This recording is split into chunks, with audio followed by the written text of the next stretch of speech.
everyone, my name is Harley and welcome to The Royalty. Today I'm going to be reviewing Stray, the new indie game by W.T.H Studio. It's a gorgeous game, starring an adorable cat going through an intense and heartbreaking story. I will try my best not to spoil the story, but be aware there may be some story hints. On first impression of this game, it's downright adorable. You're a cat with all the cuteness, agility and courage of a cat. I want to take a moment to say press O and your cat will meow. There are times this even has an environmental effect for Easter eggs, which is downright classy. I want to start with the mechanics. They're very intuitive. The tutorial is very simple and unobtrusive. Realistically, if you give me 2 minutes with the controller, I probably would have guessed most of the controls anyway. The game does recommend a controller, but it is in fact set up with keyboard and mouse. I made the mistake of finding this out when I came back from a break and went, wait, why am I using a keyboard? Many of you won't, but I in fact completed this in one sitting live, even going so far as to get all the collectibles. This shows me that the game is not as short as some people believe. It took me about 9 hours to do everything on a first playthrough with 2 backtracks. So I would say it's at least 8 hours of gameplay without all achievements. Yes, I am aware that the current world record is 1:14, but speedrunners are built differently.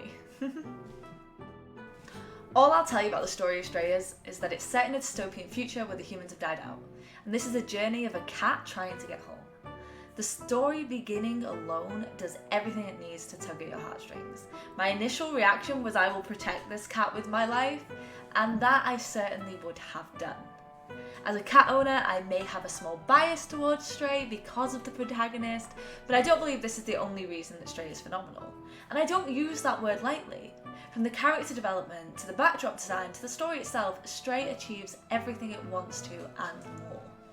But on the flip side, this game is not perfect. Some criticise it, saying that if it didn't star a cat, then it would just be another basic platformer. But I don't agree with this. I think if you change the protagonist, it's a wholly different game, as many of the mechanics and story progression are possible due to the cat skills you possess. The biggest criticism I do have is in 2 of the areas, this being slums and Midtown. I feel like some directional system in these 2 areas would have made a huge difference. I spent at least an hour lost looking for the way to Momo's and walking around in circles. The developer has said that they intended there to be no need for maps, but I feel in this area there should have been some better directional markers. I don't in any way think that this lack of direction makes Stray a bad game.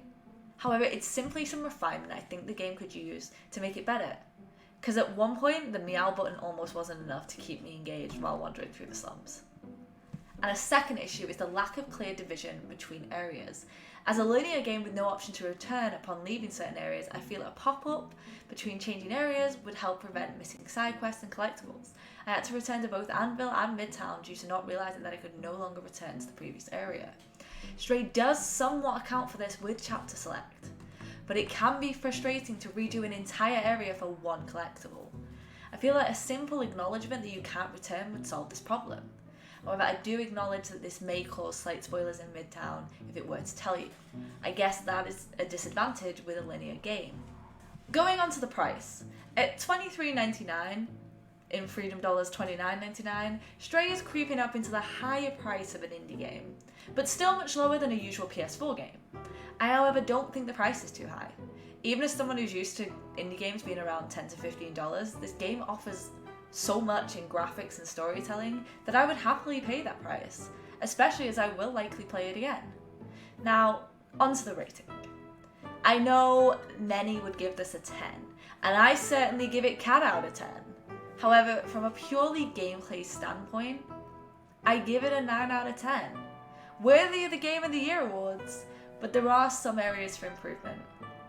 The one thing I think we can all agree on is that Stray has the cutest protagonist of 2020. Thank you so much for watching my review of Stray. If you like this video, please remember to leave a like, leave a comment, and hit that subscribe button, turn on the notification bell. I am proud of you for getting through today, and I'm even more proud of you for getting through tomorrow. Arrivederci, good a luego. Peace. See y'all in the next one. Bye! Hey everyone, these Tanto approved beats have been brought to you by Stranger Games, the creator of Ashina the Red Witch and My Big Sister. Check them out below. I'd like to say a huge thank you to my royal patrons. Big shout out to my tier 3 Patreon supporter, Hansel Panda.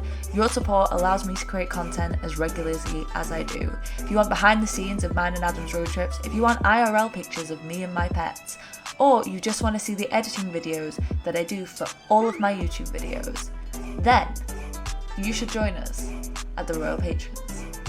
Link down below.